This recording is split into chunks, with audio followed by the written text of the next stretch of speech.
Quand Haïti n'est pas un pays comme les autres, c'est une terre qui a vu ses ancêtres se lever contre l'impossible.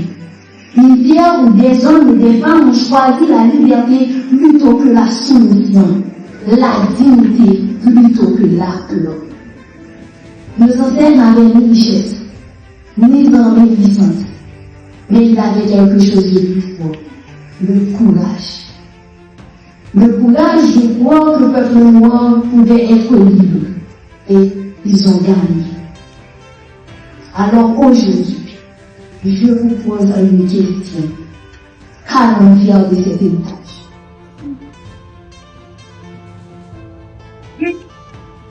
Allons-nous laisser la peur diriger nos rues? Allons-nous accepter que nos routes soient bloquées? Que nos enfants vivent dans l'insécurité? Que notre peuple perde l'espoir? Ou allons-nous, comme nos ancêtres, trouver le courage d'agir?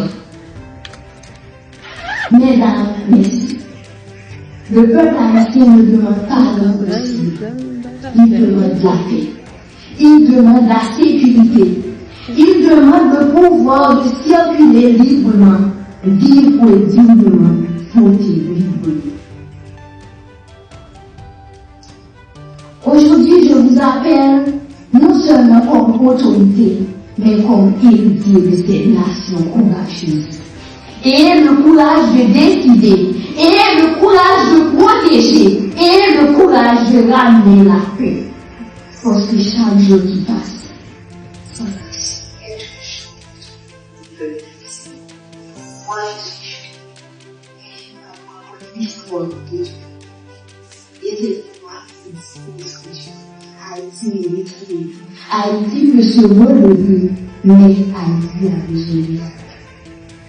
Je sais avec conviction, et je le redis, un jour il y aura la liberté en Haïti, un jour il y aura la paix en Haïti, un jour on vivra tranquille en Haïti, un jour notre pays changera.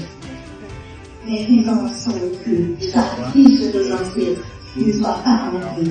Faisons en sorte que la liberté qu'ils ont conquise devienne une réalité pour chaque Haïti aujourd'hui.